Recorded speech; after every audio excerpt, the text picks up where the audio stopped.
Hey there everybody, Jason here, and today I wanted to do another little book review. So this one that I just recently finished is Star Wars The Han Solo Adventures, and it features the Han Solo at A Star's End, Han Solo's Revenge, and Han Solo and the Lost Legacy. This one was all written by Brian Daley.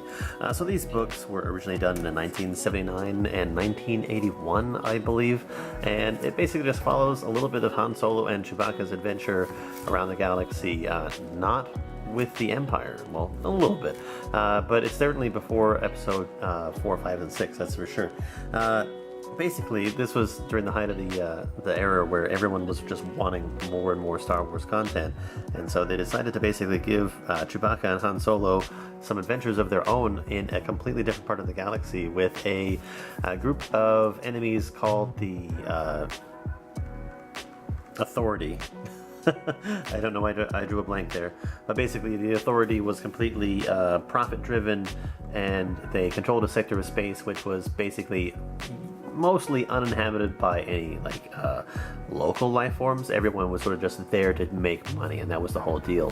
The last story here deals a little bit with Imperial space, but honestly, you don't really get to see or hear from any Imperials whatsoever. Each book sort of stands a little bit on their own, but has the I guess the connection of the fact that some of the characters from each story get introduced into the next one. There's a set of droids, Bullocks and Blue Max, which they pick up in Star's End, and then basically they follow through with them through the entire adventure until the end of Lost Legacy. And a couple other characters that sort of have recurring roles throughout there. I will say, after reading this, the stories were good. They were a little bit weird. It was definitely written before everyone sort of knew what the characters were and sort of where they came from, and they made up a lot of interesting things that you probably wouldn't really see in your average everyday Star Wars now. I would hate to call this canon. I think that it is definitely just sort of one of those what if sort of stories that sort of happened a long time ago, but it was definitely a good read. I had fun reading them, but I feel like some of the stories, they just didn't quite flow the right way, and considering them a sort of a trilogy, it's not really like that. They have loose connections, and even the endings to the stories, they sort of end abruptly. It's like they got to the conclusion of an event and then we're just like, well, we're done, bye.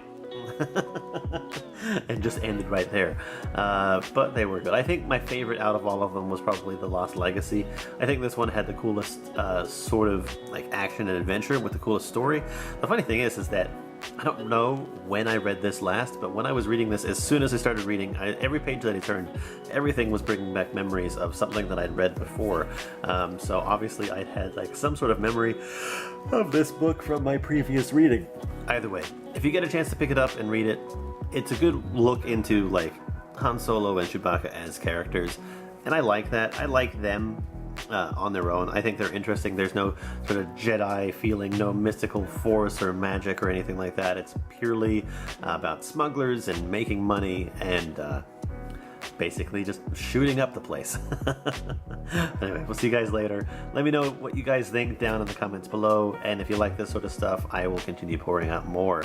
The next one might take a little while. I'm reading a slightly larger book, but I'll get to it when I can. But anyway, we'll see you guys later. Bye.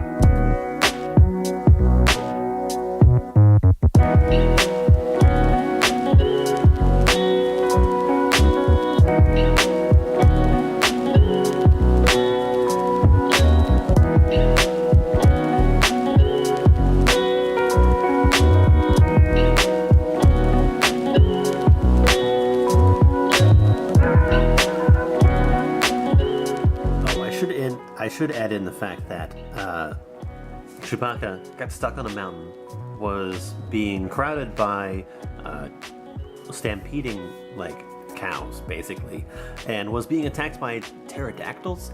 And so what he decided to do was he killed a pterodactyl, needed to get off the mountain, so he had his toolkit and turned the pterodactyl into some sort of glider kite thing and flew a dead animal while it was dripping blood and gore on him, back to the Millennium Falcon.